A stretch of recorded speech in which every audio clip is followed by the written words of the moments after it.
Hello everyone, greetings dear. कैसे हैं बेटा आप सब? I hope you are all is well. तो आपकी वर्कशीट है बेटा शिक्षा निदेशालय राष्ट्रीय राजधानी क्षेत्र दिल्ली की वर्कशीट नंबर है आपकी ये 27।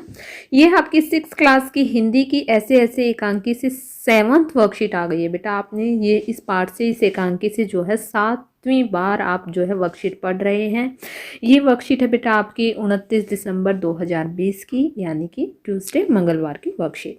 तो पिछले कार्यपत्रक में हमने जाना कि मोहन के पेट में दर्द ऐसे ऐसे को जानने के लिए मोहन की माँ, पिताजी, पड़ोसी दीनानाथ, वैद्य जी, डॉक्टर और जो है पड़ोसन ने तरह तरह के सवाल किए थे। तभी वहां पर मास्टर जी आ जाते हैं और मास्टर जी के आने पर वहां क्या हुआ, आइए इस कार्यपत्रक में जाने। तो क्या होता है बेटा मास्टर जी के आने पर, अब हम जानते हैं। तो देखिए बेटा, मास्टर जी के आने पर क्या था। मास्टर ने कहा, सुना है कि मोहन के पेट में ऐसे ऐसे हो रहा है, क्यों भाई? पास आकर बोले कि हाँ, चेहरा तो कुछ उतरा हुआ है। दादा, कल तो स्कूल जाना है, तुम्हारे बिना तो क्लास में रौनक ही नहीं रहेगी। क्यों माता जी, आपने क्या खिला दिया इसे? तो उसकी माँ कहती है मोहन की कि खाया तो बेचारे ने कुछ नहीं। तो मास्टर कहते हैं तब शायद ना खाने का दर्द है, समझ गया, उसी में ऐसे ऐसे होता है। तो उसकी माँ कहती है मोहन की, पर मास्टर जी वैद्य और डॉक्टर तो दस्त की दवा भेजेंगे।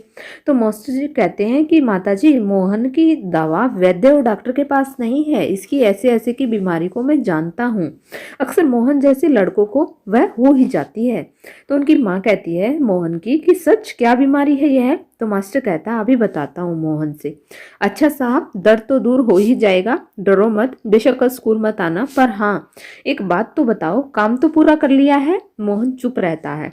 तो उसकी माँ जवाब देती है, जवाब दो बेटा, मास्टर जी क्या पूछते हैं? तो मास्टर जी कहते हैं हाँ बोलो बेटा। मोहन कुछ देर फिर मौन रहता है, फिर इनकार में सिर हिलाता है।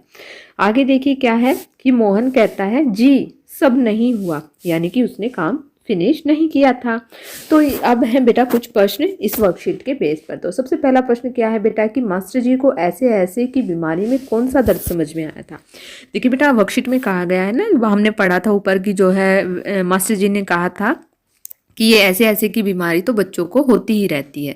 तो चलिए करते हैं इसका आंसर। तो हम प्रश्न नंबर 1 का आंसर लिखेंगे कि मास्टर जी को ऐसे ऐसे में मोहन की बीमारी में स्कूल का कार्य पूरा न होने का कारण बताया, क्योंकि मोहन स्कूल का कार्य पूरा न होने पर बहाना बना रहा था। अब क्योंकि मास्टर जी के आने पर पता चल गया था कि मोहन जो है बहाना बना रहा है।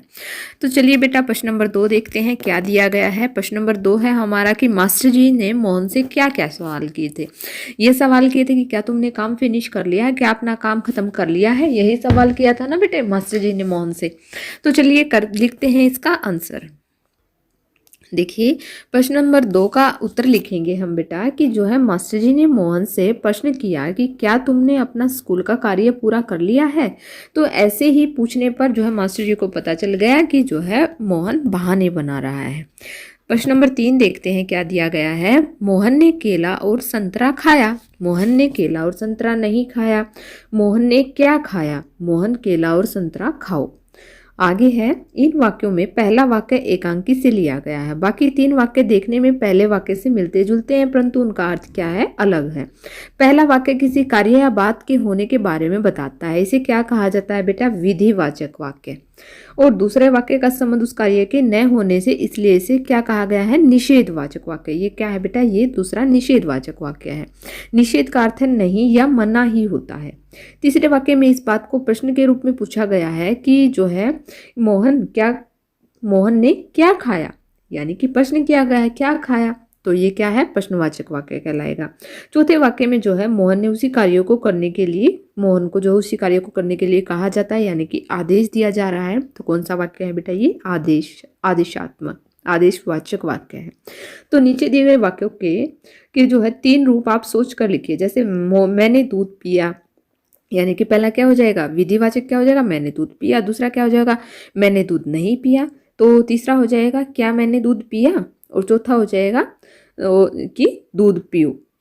तो चलिए बेटा करते हैं इनका। दूसरा है राधा ने कपड़े अलमारी में रखे, और तीसरा है बेटा मोहन अपना काम स्वयं करे। तो चलिए करते हैं इसका आंसर।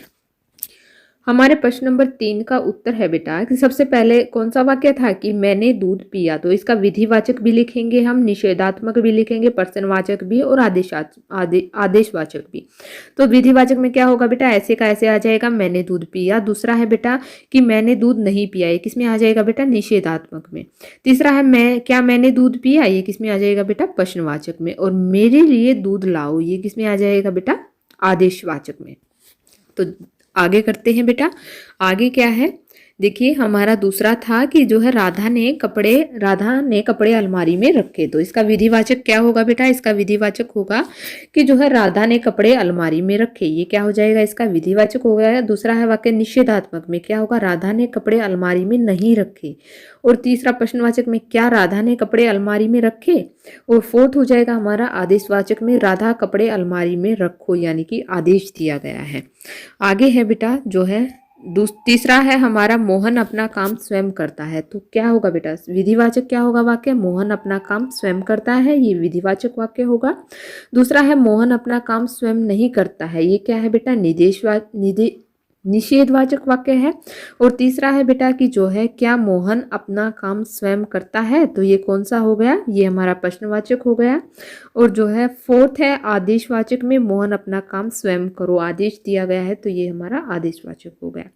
तो बेटा यहाँ पर होती है आपकी वर्कशीट कंप्लीट। आई होप आपको समझ में आ गई होगी। अगर आपको वीडियो अच्छी लगी तो प्लीज़ लाइक शेयर सब्सक्राइब करना ना भूलें। थैंक यू बेटा, थैंक्स फॉर